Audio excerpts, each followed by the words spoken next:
Welcome back. Next up, let's take a look at cultural transmission theory. This theory states that crime is taught, that we are taught by other people to be criminals. Two components in which criminal behavior is learned.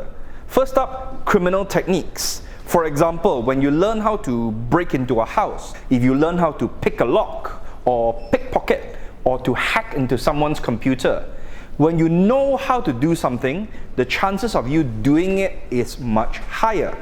And then you have criminal attitudes, rationalizations that justify criminal behavior. If you were brought up or you spend a lot of time with people who engage in criminal behavior, for example, if your parents were violent people or if your friends were thieves, just as previous theories, this suggests that we are more likely to copy the behavior of people that we spend time with. Now, whether someone committed a crime or not, what happens when someone is accused of committing a crime? What happens when we call someone a thief or a rapist or a murderer? The focus of labeling theory shifts from the deviant individual to the social process by which a person becomes labeled as a deviant and the consequences of such labeling for the individual. Although we all break rules from time to time, we do not necessarily think of ourselves as a deviant, nor are we labeled by others. As human beings, we all tell lies. Sometimes we cheat, maybe in games. Sometimes we may make fun of our friends or we may hit them. But we never really think of ourselves as a bad person. But what happens when you label someone a criminal? For example, what happens when someone is known to be a rapist, a child molester, a murderer, a cheater, a thief, an arsonist, or even a pervert?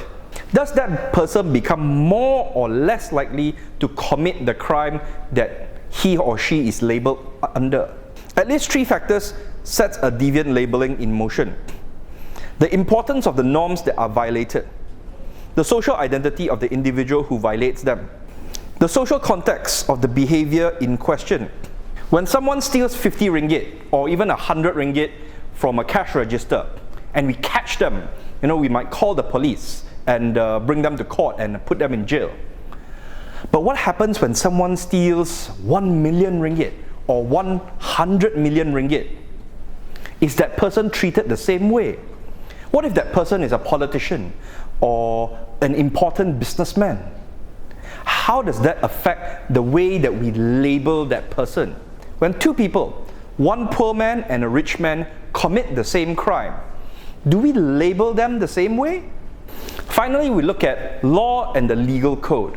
What is the legal code? The legal code refers to the formal rules, also called laws, adopted by society's political authority. The legal code is enforced through the use of formal negative sanctions when rules are broken.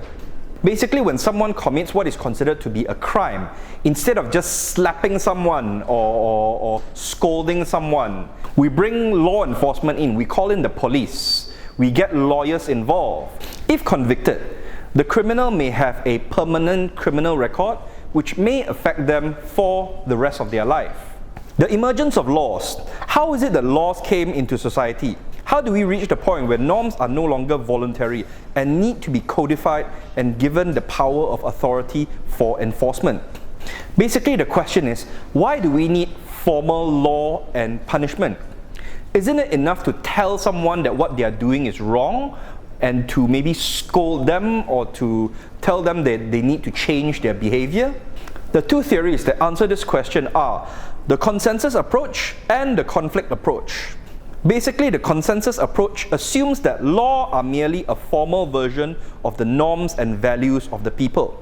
This is the functionalist model for explaining a society's legal system. Basically, what this suggests is that there are some deviant behavior that are so terrible that we need official ways to deal with people who commit them.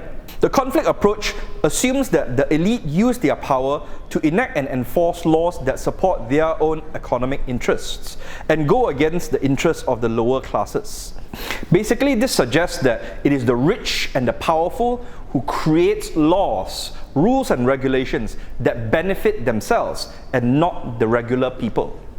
Now, let's have a look at crimes in the United States and use them as an example of what is considered to be deviant behavior in the eyes of the law. In the US, crime is divided into several categories. First up, we have violent crime. Violent crime refers to an unlawful event such as homicide, rape, and assault that may result in the injury of a person. Examples include aggravated assault, rape, murder, robbery. Basically, any crime that may involve violence or harming another individual. Property crime refers to an unlawful act that is committed with the intent of gaining property, but that does not involve the use or threat of force against an individual. This includes larceny, which is the theft of personal property, burglary, which is the illegal entry of a building with the intent to commit a crime, especially theft, and motor vehicle theft, also known as grand theft auto. To put it in simple terms, this is the act of stealing without the use of violence. Someone may pickpocket someone and steal their wallet, or sneak into someone's house and steal their TV when nobody is home. Crimes in the US are frequently divided into two categories: felonies, which are serious offences punishable by a year or more in a state prison, or misdemeanors, which are basically less serious offences punishable by jail, usually less than a year, community service, and or paying a fine. Basically, this labels the crime committed as serious or not so serious. And then we have juvenile crime, the breaking of criminal laws by individuals younger than the age of 18, as they are considered minors or children who still have not fully developed. Punishments against people under the age of 18 years old tend to be lesser than those who are above the age of 18, those who are adults, who are expected to know what they are doing, who are expected to know right from wrong. And then we have the topic of recidivism, repeated criminal behavior after the punishment. One of the arguments regarding putting someone in prison is, are we doing something to prevent the person from repeating the crime when they get out of prison? Or are we actually making the situation worse for these people? Since when they come out of prison with a criminal record, it is much harder for them to get a job. So for many who come out of prison, they have a permanent criminal record. This makes it harder for them to get a job, to live a good life. So many of them have no choice but to go back to their previous life. Are we doing what needs to be done to prevent former convicts from going back to a life of crime? Next up, we look at the term white-collar crime. White-collar crimes refers to the acts of individuals who, while occupying positions of social responsibility or high prestige, break the law in the course of their work for the purpose of illegal personal or organizational gain. This may include some politicians who engage in corruption, or bank managers who steal some of the bank's money. People who commit white-collar crimes are usually in positions of power. The crimes that they commit usually involves thousands or hundreds of thousands or even millions of dollars. The question is, how do we punish these people? Should we punish them more heavily because they violated our trust? Or should we give them lighter punishments because their crimes do not involve violence? Is it fair that we treat people in high positions of power and wealth better than we treat those who are poor and may not have the power to defend themselves? Victimless crimes refers to acts that violate those laws meant to enforce the moral code, but usually do not involve another person. Examples may include the use of narcotics, drugs, illegal gambling, public drunkenness, the sale of sexual services, prostitution, status offences by minors.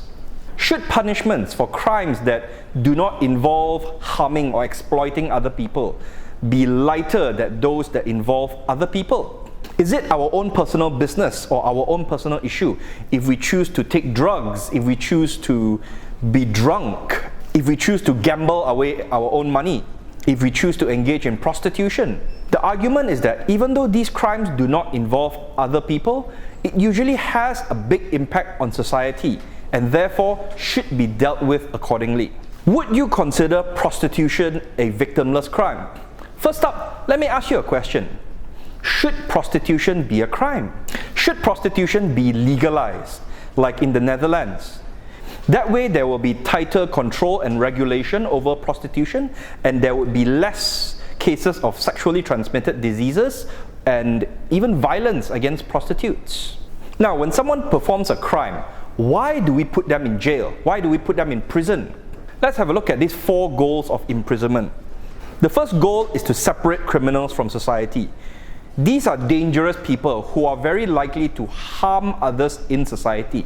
Thus, there is a need to isolate them, to lock them up, to ensure that they no longer pose a threat to society. Second is to punish criminal behavior. As mentioned before, if we do not punish them in ways that is observable by society, people will see no reason to avoid committing crime. Thirdly is to deter criminal behavior. When people see that criminals get the punishment that they deserve, they are much less likely to commit the crime. And finally, to rehabilitate the criminal. This is the most controversial one, of course. Is it the job of the government to ensure that when the criminal is released from prison, that he or she does not return to a life of crime, that he or she becomes a useful or even a productive member of society? One of the biggest problems with crime is that a lot of them go unreported. There are some statistics which say that only about 30% of rape cases are reported. So, for every rape case that you may see in the newspaper, there are 2 others or even 3 others that are unreported because people might feel shame or they might have fear. Insufficient prisons leading to the funnel effect. Criminals avoid prison or have their sentences reduced. Prisons in countries like the United States are severely overcrowded. In prison cells that are meant for 2 people, sometimes you will have 3 or 4 or even 5 people staying in the same cell. This results in an inhumane treatment of prisoners. It may even cause some judges to release some prisoners earlier to avoid this overcrowding of prisons. Some criminals even avoid going to prison due to lack of evidence or plea bargaining. In fact, most convicted criminals in the US serve a much shorter sentence. This is due to parole or probation.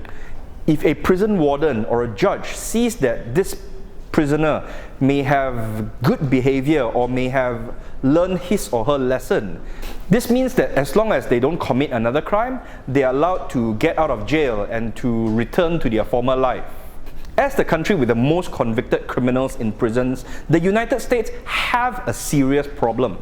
On one hand, they don't seem to have a good system to help rehabilitate the prisoners, but on the other hand, prison is a business in the US. So prisons don't have any reason or incentive to help the prisoners. The more prisoners there are in the prison, the more the prisons get paid by the government. So this brings up a whole new other moral issue. That's it for today's lecture. I hope you find it interesting and it gave you something to think about. How does your country treat deviant behavior compared to other countries?